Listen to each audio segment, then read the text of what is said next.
일단 대피는 위층 주인집으로 가라. 장마철 반지하 침수 대책이라며 서울시 담당자가 내놓은 설명입니다. 참으로 어처구니 없고 한심합니다. 작년 8월 폭우로 서울 관악구 신림동 반지하 주택에 살던 발달장애 가족이 침수로 고립돼서 사망하는 충격적인 사건이 있었습니다. 이 사건 이후 서울시는 반지하 퇴출을 선언했지만 1년이 지나도록 대응은 지지부진합니다.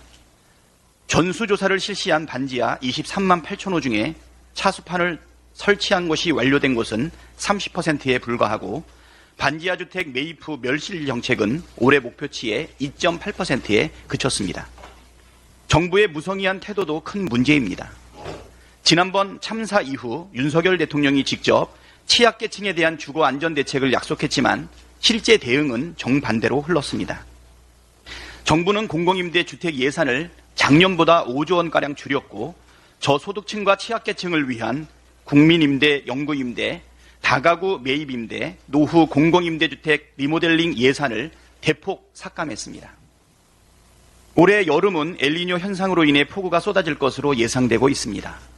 부실한 늑장 대응에 또다시 참사가 벌어지지 않을까 걱정이 큽니다. 정부와 서울시에 촉구합니다. 국민의 목숨에도 빈부격차를 들이대는 것이 아니라면 즉각 대책을 세우고 발빠르게 대응하십시오. 방송 장악에 이어 집회 시위의 자유 탄압입니까? 대통령실이 다음 달 3일까지 3주 동안 집회 시위 요건 및 제재 강화 방안에 대한 제3차 국민 참여 토론을 한다고 밝혔습니다. 형식은 국민 참여 토론이지만 집회 시위의 자유를 억압하기 위한 의도가 뻔합니다. TV 수신료 분리징수를 내세워 방송 장악을 시도하더니 이제는 집회 시위의 자유마저 대폭 축소시키려는 것입니다. 대통령은 국내에서뿐만 아니라 심지어 유엔 연설에서도 자유를 외쳤는데 대통령실은 앞장서서 언론 자유와 집회 시위 자유를 짓밟고 있습니다. 언론 자유와 집회 시위 자유가 없는 나라를 독재 국가라고 합니다.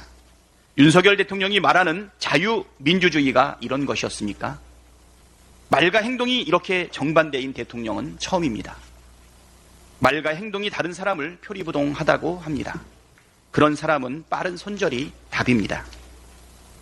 국힘단 울산시당이 후쿠시마 원전 오염수 해양 투기를 반대하며 핵 오염수라는 표현을 썼다는 이유로 민주당 울산시당 인사를 고발한다고 합니다.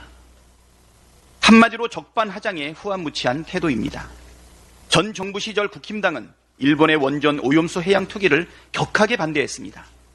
당시 송일종 국힘당 비대위원은 2020년 10월 19일 회의에서 문재인 대통령이 즉시 나서 일본 정부에 강력한 우려를 전달해야 한다며 외교 채널을 가동해 방류 피해가 예상되는 주변국가 공조에 일본을 압박해야 한다고 말했습니다.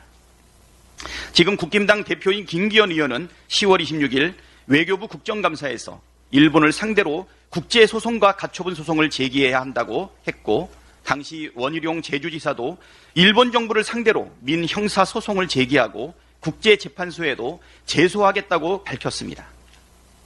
그랬던 국힘당이 지금은 왜 이렇게 태도가 180도 돌변했습니까? 온 국민 기억력 테스트를 하자는 것입니까? 벼룩도 낯짝이 있다고 했습니다. 하물며 사람이면 양심이라는 게 있어야 하지 않겠습니까? 국힘당이 고발해야 될 대상은 민주당이 아니라 일본 정부입니다. 아닙니다.